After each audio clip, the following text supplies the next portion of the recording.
Alright, and welcome back everyone. Anyway, I have a quick tutorial that I would like to dump on here as well, and that is the actions.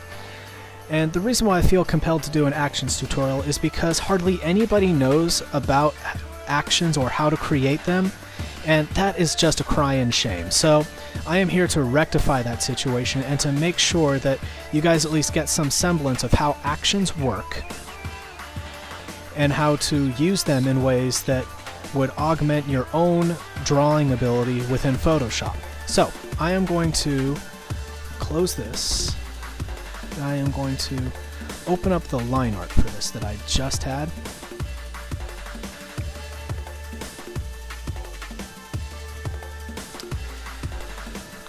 So to access the actions, start out by going to Window, Actions. So right there. And here is our actions listing. Now you'll see that I already have a few actions made. I have one called Merge Upward, Create Shadow Mask Layer, and Stroke Brush. And I'll show you how to do every single one of these. So I'm actually going to delete all these so that I can show you from scratch just how to do this. So we're going to start out creating a new action. So here's the familiar new whatever icon, and in this case, create new action. And I'm going to make this my merge upward. I'm going to keep it in set 1. And for the function key, I'm going to set it to F2. So every time I press F2, a certain action is going to occur. Now, here's what's going to happen. This is the plan. Let's say I have 2 layers. I'm going to set this to multiply. Alright, let's say I have 2 layers. And I have my skin tones like this. And then I have a color for the hair in a layer underneath it. Let's say that I want to merge the layer upwards, as in instead of merging a layer down, I want to instead merge it upwards and then create a new layer in its place. This is especially helpful for when you're doing flats and you just want to really quickly work in a way where you're constantly painting behind the flats that, or the fills that you've already set. Here's what I'm going to do. The longhand way of doing this is just to start out with this layer right here, merge it downward, create a new layer, and then, let's see if I can figure this out. There is layer,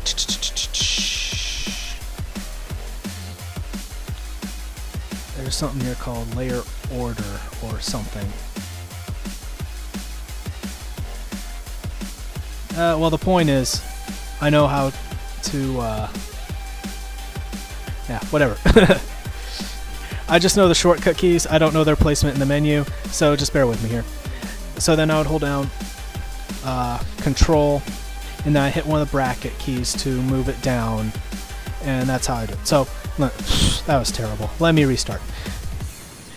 So create some stuff on the layer underneath it, so it's painting underneath the existing layer. And then instead of having to merge, create a new layer, and then pull it down like that, I mean, it's kind of quick, but if you do that a lot, it can become really tedious. What I like to do instead is, let me merge those like that.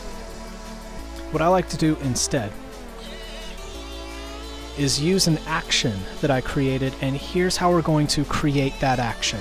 So I have the scene set. I want to take this layer, merge it into this layer, and then create a new layer that appears underneath the merged layers, if that makes any sense. We're going to start out by pressing the record button right here. I already have the merge upward action ready to go, so I just press record. So now anything that I do on the canvas is going to be recorded under this action.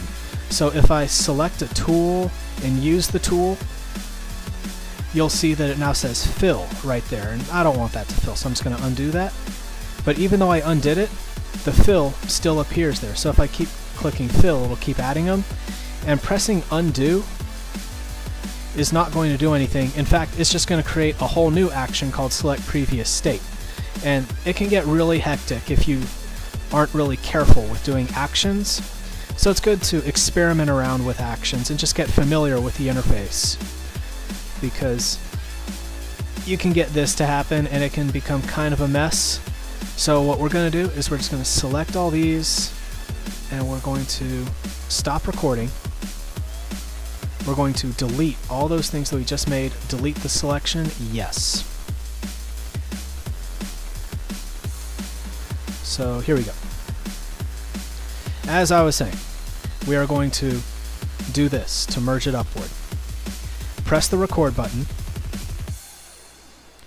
And now, I'm going to hold down Alt, and I'm going to press one of the bracket keys. So the brackets are next to the P key, or the letter P on the keyboard.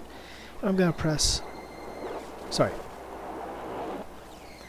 the right bracket, and then I'm going to press Control E to merge it down. And now I am going to create a new layer by holding down Control Shift N. And I'm going to press OK. And then I'm going to hold down Control and the left bracket, I think. No, right bracket.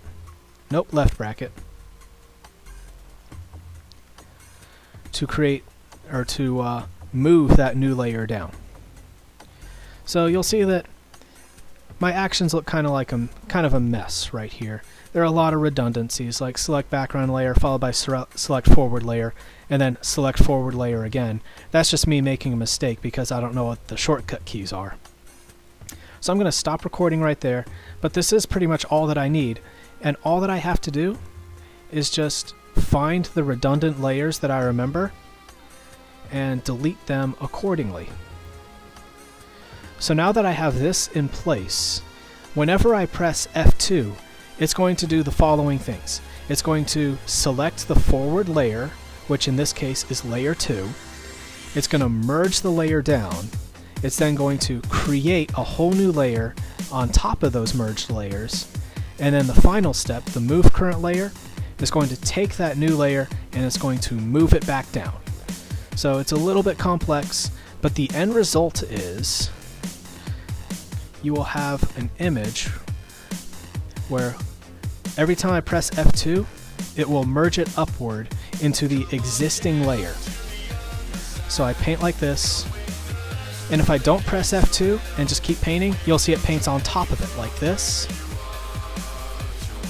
But if when I press F2, you'll see it ran the whole gauntlet that I had right there, and it has moved everything that was in that layer up. So when I select a new color, it is now behind what I had just done. And then if I press F2 again, it is now behind.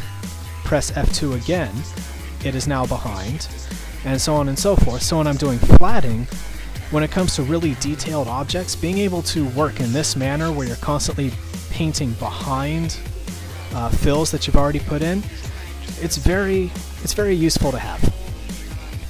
So now that I have this all done, I have this action set. So merge upward is done. So I have my first action down. And this is probably the most common action that I use.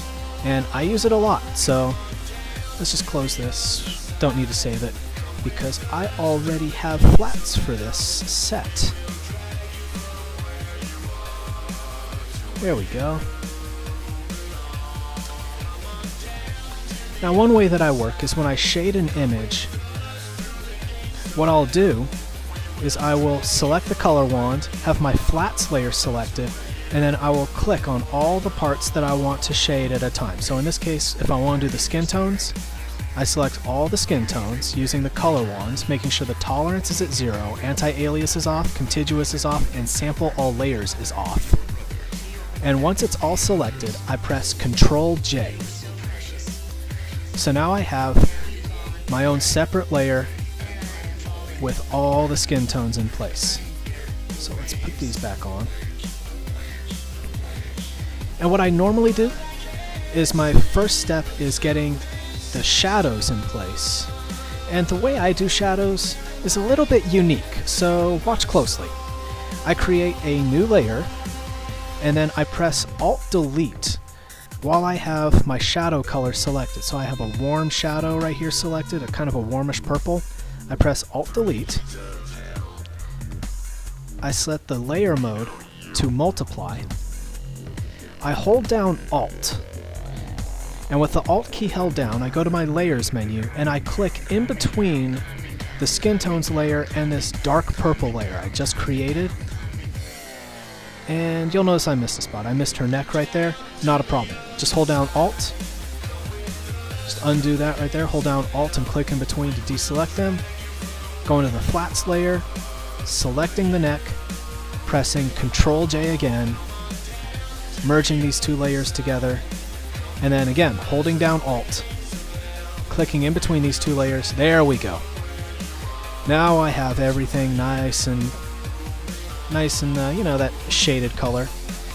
And then I go to the layer right here, layer 2, where it's shaded, and I create a new alpha channel. And that's what I do for a lot of things. So now that I have the alpha channel in place, I can just go to the eraser, select a brush, and I don't have this selected. I don't have the RGB channel selected, which is what this colored thumbnail is in the layers. I have this black and white alpha channel selected instead. And the reason why I paint on the alpha channel is because it's only two colors. It's only black and white, so it uses less memory. So I'm able to work faster and do more ornate effects like smudge effects and stuff like that. And I am just erasing away all that purple.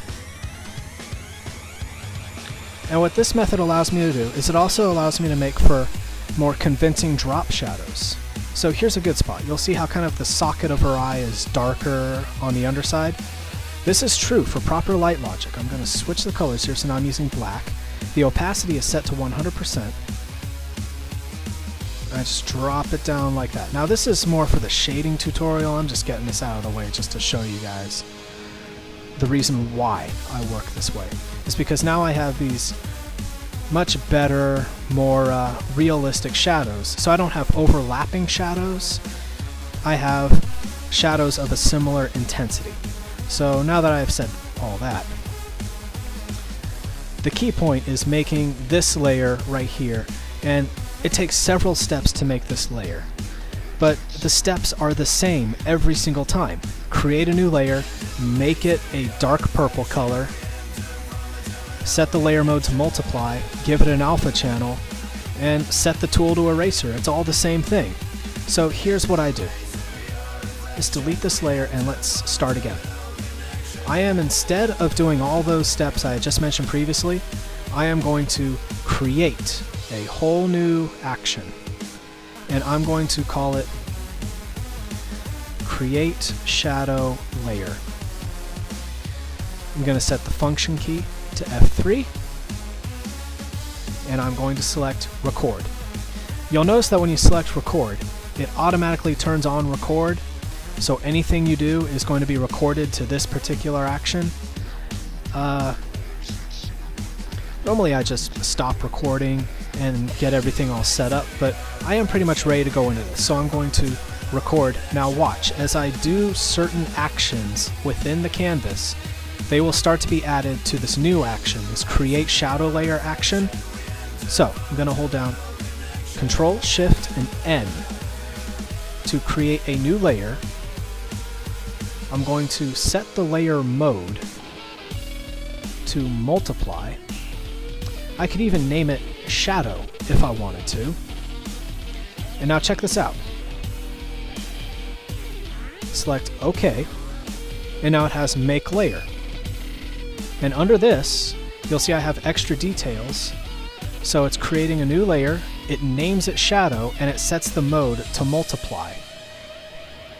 So everything is all set. So I have this new layer right here called shadow. The next thing I'm going to do is I'm going to hold down Alt and press delete. So Alt delete, and now I have a new listing under the new action I just created called, which is now called fill. So now it's going to fill using the foreground color, which is exactly what I want it to do. And yeah, so now that I got that new layer in place, I now realize that I missed a step when I did it, and that's okay. I'm just going to stop recording and check this out. The versatility of the actions are amazing. So I delete the layer, and there was one key step that I missed when I created the new layer. So let's start recording again. Control-Shift-N to create new layer. And you see this? Use previous layer to create clipping mask. I forgot to check that. So let's do what I did just before. Set it to shadow, or set it to multiply, name it shadow. So check, use previous layer to create clipping mask. And good. But you'll notice that now the order of it is totally messed up. I don't want it to fill and then make layer. So what I'm going to do, stop recording. I'm going to delete this first make layer where I messed up, where I forgot to tell it to create that, or to link it to the layer underneath it. And I'm just going to click and drag to move it up like that. So now, in the order of this action, it will make the layer first and then fill it, which is what I want it to do. And notice right here it now says with clipping mask. That's what I want. And then it fills, and then let me just, yeah, so it's off, so I'm going to fill it real quickly. I'm going to start recording it again, and I am just going to create an alpha channel, which is, let me zoom in on it down here.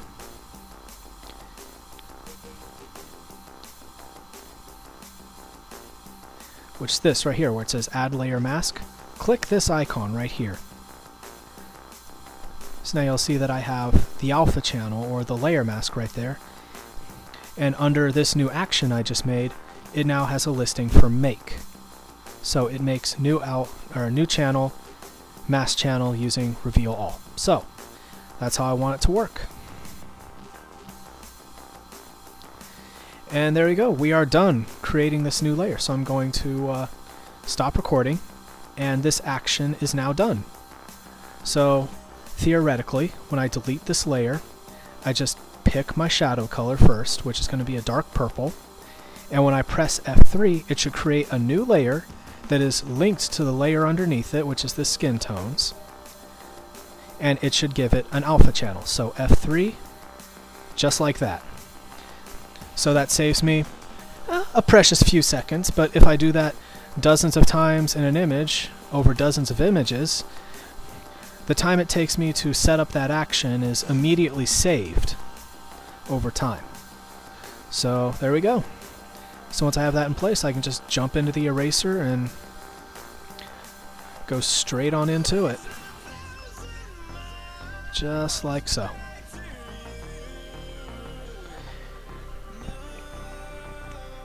And now the last action that we're going to go with is something that is probably the most complex, because it uses a tool that scares the bejesus out of a lot of people, which is the nefarious pen tool. So first thing I'm going to do is I'm going to select the pen tool, and this is how I make my hair. This is how I do hair. Now by default, let me zoom in on this so you guys can see this. There are these three icons right here, which is shapes and paths and something else. So normally, by default, Photoshop has this icon selected, which is for shapes. And let me just zoom out here, create a new layer. So if I have the shapes selected, you'll notice that when I start creating things, it actually creates this new shape layer, and you can't really do a whole lot with shape layers. I don't like shape layers. They're kind of gross. I don't like them at all. So instead, I set it to paths. And with the paths selected, it gives me a little bit more versatility. So all it does is let me just delete this real quickly. All it does is just creates a line like this. And people usually don't know what to do with that line afterwards, and most of them don't even know how to get rid of it, because again, the pen tool is confusing and daunting to a lot of people. But when you right-click on it, this is where the Paths tool gains its power, in the fact that you can make it into a selection, you can fill it, you can stroke it. So for example, when I select stroke, set it to pencil, it follows along it like that. And this is the cornerstone of how I do my hair technique. So let's delete all that I just did, and I'm just going to press enter to clear that. And here's what I'm going to do. I'm going to start off by separating out the hair layer by using the color wand, anti-alias, contiguous, and sample all layers turned off. And with the hair selected, I'm going to press Ctrl J. And now that the hair is in its own separate layer like this, and I'm going to lock the alpha of that layer so I can't draw out of it by accident. And I am going to start out by selecting my brush tool, setting it to linear dodge, just, you know, something small, 5 would work just like this. I'm going to set the color to the hair color. So that's how I start out, is by selecting the brush tool, setting the brush mode to linear dodge, making it a hard edge, and making it really small, so something like 5 pixels.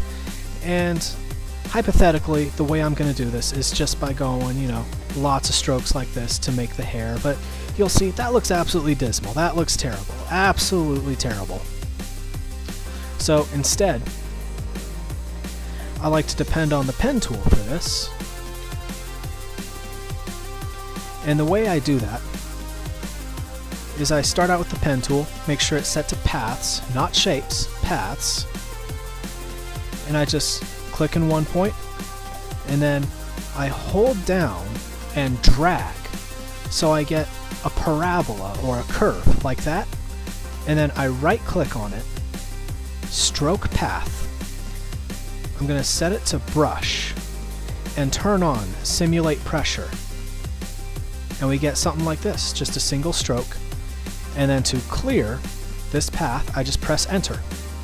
And then I can go like that all the way around like this. Stroke path, set to brush, simulate pressure, OK, press enter, click, drag, right click, stroke path, OK, enter, click, drag, right click, stroke path, OK.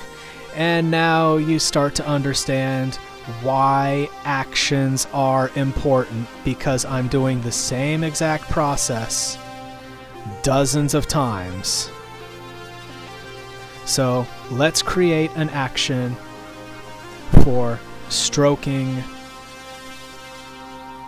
a path. So let's get this underway. I'm going to create a new action.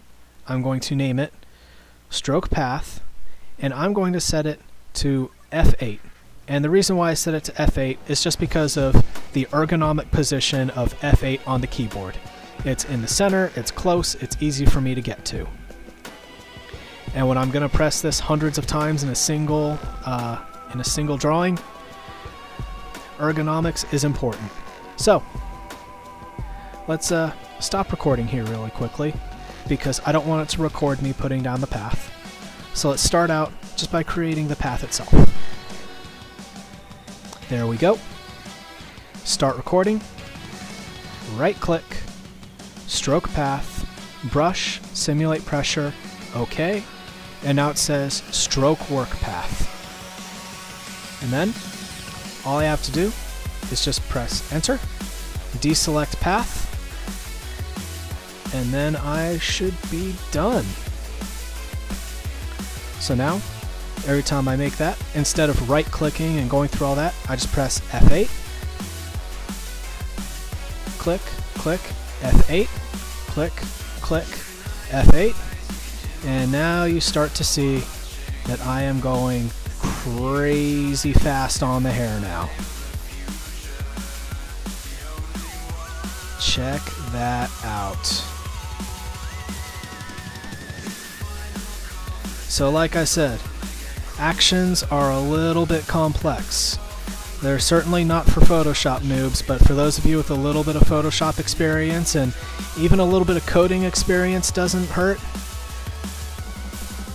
They are an essential. They are a necessity.